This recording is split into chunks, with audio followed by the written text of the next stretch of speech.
Laura here for MTV News. Miley, Cyrus, how are you? Great, thank you. Hot, as we said. Hot, I know, and we're inside in an air-conditioned room. Yeah, not too bad. I had them turn them off because I'm always freezing inside and then burning up as soon as you go outside. The extremes. Yeah. Well, welcome back to London. Thank you. It's been a while since we've heard from you musically. Is it good to be back?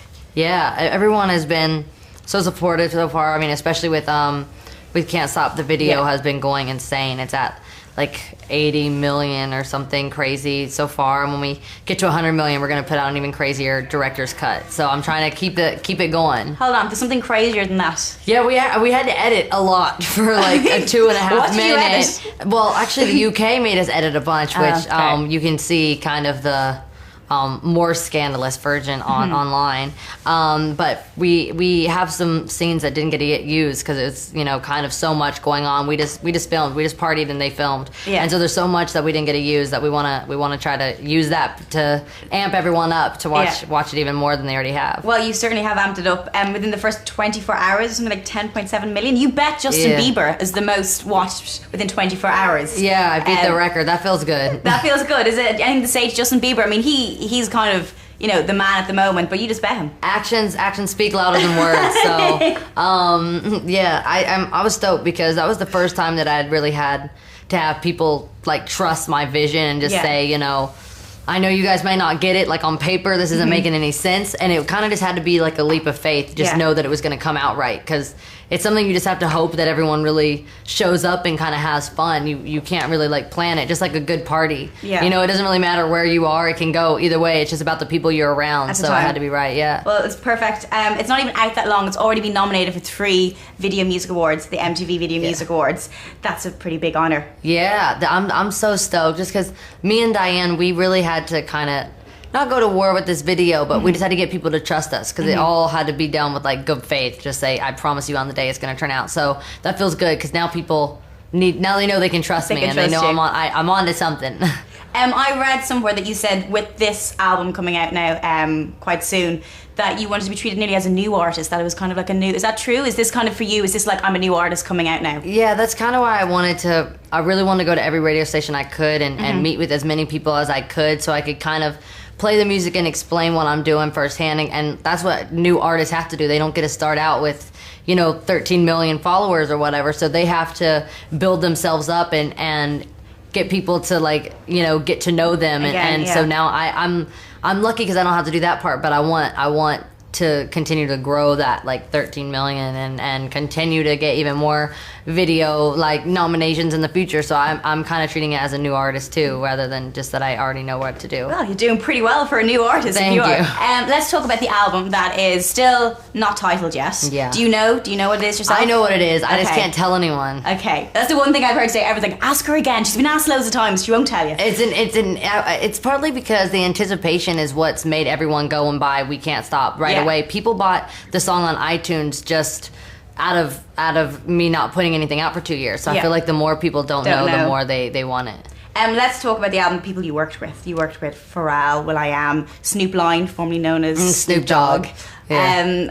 How does that come about? Do you kind of have a list of people, these are the people I want to work with, or how do you decide who you're going to work with? Pharrell was the first thing that I said, just because that was kind of me at that point. This is before Blurred Lines and Get Lucky was out, so this is where he had kind of had radio silence for a second, because he was just coming up with this new sound. Also, he was kind of reinventing himself and getting even more involved than he was with fashion and taking himself to a whole nother brand, which is what I've been wanting to do. So when him and I got together, and I kind of, at first, I just wanted to be it was just me locked with him. I kind of want to be, because I feel protected by him, because he's a big bro, so I feel like it's a whole different vibe when we're in the studio. Yeah. So I kind of got stuck in there with him, and then once me and Mike Will got together and started working on We Can't Stop, the record just got even crazier. So these collaborations have been insane. I want to talk about a few of the other songs. We were very lucky to listen to a few of the other songs on the album. 4x4 with Nelly. It's kind of described as a country dance. Would that make sense? Yeah, can I say that? Hood country, if you hood can country, imagine. Okay. Tell me about working with Nelly.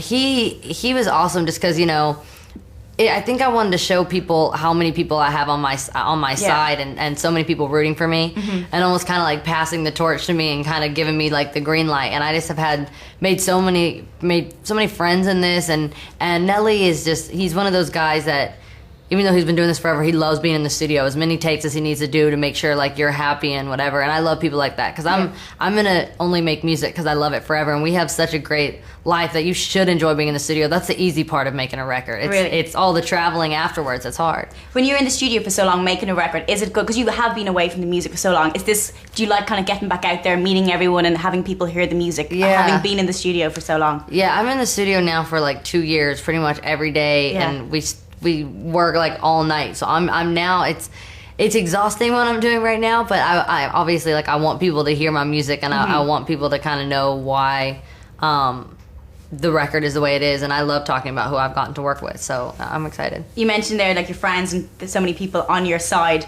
You know, you write lots of songs. You've had someone write a song and name check you, only Jay-Z. Yeah. Tell me about that. Did you know about that beforehand, or were you just like listening going, hey, that's no, my name? I knew about that night. Pharrell actually had hit me. He was like, Jay-Z wants to call you and tell you that he's like shouting you out in a song tomorrow. And then I was in Miami. I was doing like crazy press for my record, so it came out. I was in Miami, so we got to go out and hear it for the first time in the club, and it was fun. And recently, last week at Wireless Festival, we talked to Waka Flocka Flame, who you working with? Yeah. Yeah, tell me about so many people you're working with. I know, we're trying to get in the studio right now, me and Waka. He's kind of just been, again, like one of the dudes that's just been like so supportive. So I'm trying to help him out while he's got his record coming out next, because my record I just finished up, so I'm probably going to jump on one of his records. Do you think as an artist, because you have been doing this for so long, for someone so young, working with these different people, it has kind of changed your sound, and it kind of makes you, because even looking at the songs already that we've listened to, there's such a range of sounds that you're working with. Is that because of people you're working with, or is that just your own musical influences changing? It's definitely like a kind of a mixture. Like I know who to go to for certain sounds. Like Pharrell has his own sound that is very him. When it comes on the radio, you immediately know that it's him. It's Pharrell, And that's the same thing with Mike Will, is he's got a sound that's like really young, especially him being 23. It just makes him kind of have this sound that is like fearless, just because he's young. And I think, I've definitely been inspired by them, but they've also been inspired by me. And so it's just kind of a mixture of the sounds. I think that's what's making this record sound so like different. It's got such a cool combination. It is an amazing song. I want to talk about a few of the other songs. I know you said that Drive is one of your personal favorites. Yeah. Would you say that's your favorite on the album? I think it might be my favorite on the record, because it's kind of a mixture of what I'm doing, a little more hip hop, but it's still what it's saying. Like the lyrics are something that I really wanted to say, and I think it just has like a good energy to it, because it's a ballad, but it doesn't necessarily feel like a ballad. It's kind of one of those cool mids, which even Can't Stop for being a first single. It's different than most people come out with just that up tempo first off, trying to get people in the club. But I think that's a song that could go both ways. But it's one of those songs that's catchy. Like it's been in there, like as soon as you hear it, it's in your head all day. Good. Another song I want to talk about is Wrecking Ball. Tell me about Wrecking Ball.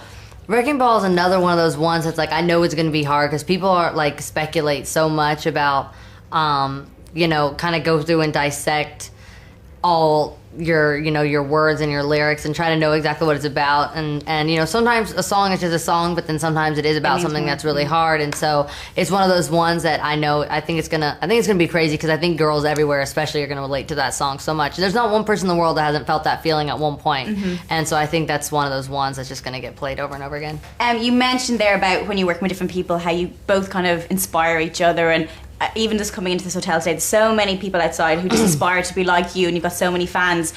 Who do you look up to? Like I read once that you thought you were Little Kim in another life. Yeah, that's only my ass's thought. Okay. Dolly is my she's my fairy godmother. Yeah. And so she kind of inspires me, just because I think it's important that no matter what, you always treat people with respect, which is her number one rule. And then, second, put everything you have into your music, and just she's an amazing person. And I think there's a reason karmically in a greater universe that there's a reason why she's done so much. And I think it's because of the way that she is just as a human. She doesn't have to be like Dolly Parton to have that kind of magic about her. It's just like a thing that kind of radiates off of her. Miley, you are taking over the world right now. Another band I have to mention, another act, are One Direction, because you can't go anywhere without hearing One Direction. Especially here. Were you stalking Zayn for a while? What was that about? I definitely was not. I only said he was cute because someone asked me, and I felt Never say anything. And I was going to get tomatoes thrown at me in the UK if I didn't say I had a crush on one of them. Okay, so just pick one. So I just had to pick one, and I just know that I've heard a lot of gay boys talk about Zayn, so that's how I know what he looks like. He's got really good hair as well. Yeah, he's got great hair. One of my best gay friends has him as his background on his phone. So that's how I know who he is. Okay, let's talk about your style, because you've made such an obvious change from maybe a few years ago.